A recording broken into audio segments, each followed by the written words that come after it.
আচ্ছা, নির্বাচনের আগে আমরা কত স্বপ্ন দেখি, কিন্তু ভোটের পর কি আসলেই সেই কাজগুলো শুরু হয়? 2026-এর নির্বাচনের পর বাংলাদেশের মানুষ এখন এক নতুন ভোরের মুখ দেখছে।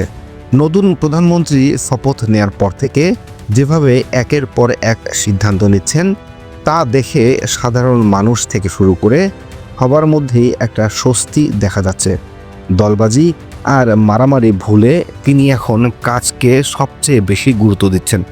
আজ আমরা কথা বলবো প্রধানমন্ত্রীর সেই 5টি কাজ নিয়ে, যা আমাদের জীবনকে সামান্য হলেও সহজ করতে শুরু করেছে। বড় সিন্ডিকেটরা কি তবে প্রধানমন্ত্রীর করা মেসেজে ভয় পেতে শুরু করেছে?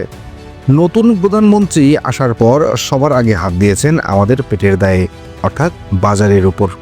তিনি দায়িত্ব নিয়েই নির্দেশ দিয়েছেন যেন কোথাও অকারণে দাম না বাড়ানো হয়। পুলিশ আর ম্যাজিস্ট্রেটরা এখন সরাসরি বাজারে গিয়ে তদারকি করছে। ফলও পাওয়া যাচ্ছে হাতে নাতে। গত কয়েকদিনে চাল, তেল আর ডালের দাম বেশ খানিকটা কমে এসেছে।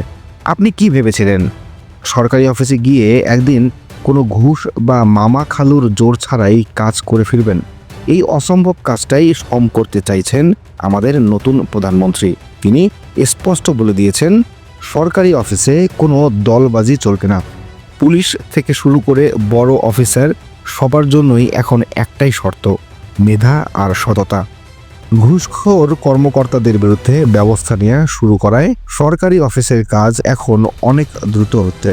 মানুষ এখন সরকারি সেবা নিতে গিয়ে আর আগের মতো তেমন একটা হয়রানির শিকার হচ্ছে না।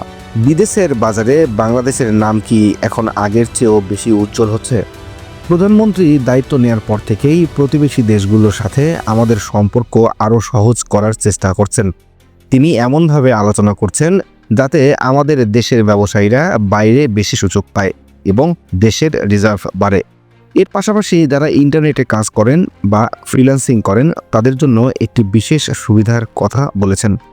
তরুণ প্রজন্মের জন্য নতুন নতুন ট্রেনিং আর চাকরির ব্যবস্থা করা এখন সরকারের প্রধান লক্ষ্য হয়ে দাঁড়িয়েছে। রাজনীতি মানেই কি শুধু মারামারি আর জেল, নাকি সবাই মিলে দেশ গড়ার একটা সুযোগ? নতুন প্রধানমন্ত্রীর সবচেয়ে বড় গুণ হলো তিনি বিরোধী দলগুলোর সাথেও মিলেমিশে চলার কথা বলছেন। তিনি বলছেন, সরকারের ভুল হলে সেটা ধরিয়ে দেওয়ার অধিকার সবার আছে। রাজনীতিতে যে গালিগালাজ আর প্রতিহিংসার চল ছিল, সেটা বন্ধ করে তিনি একটা সুন্দর পরিবেশ তৈরির চেষ্টা করছেন। এতে করে দেশের সাধারণ মানুষ এখন নিজেদের অনেক বেশি নিরাপদ মনে করছে। এই পজিটিভ বদলগুলো কি আমাদের দেশটাকে এক সোনার বাংলা বানিয়ে দেবে? পরিবর্তনের এই হাওয়া আমাদের সবার মনেই নতুন আশা জাগাচ্ছে। তবে কাজ তো কেবল শুরু, সামনের পথটা আরও পাড়ি দিতে হবে। আপনার কি মনে হয়, প্রধানমন্ত্রীর কোন কাজটি আপনার সবচেয়ে বেশি ভালো লেগেছে? নিচে কমেন্ট করে আমাদের জানান। ভিডিওটি ভালো লাগলে বন্ধুদের সাথে শেয়ার করুন আর আমাদের সাথে থাকতে সাবস্ক্রাইব করতে ভুলবেন না। ধন্যবাদ।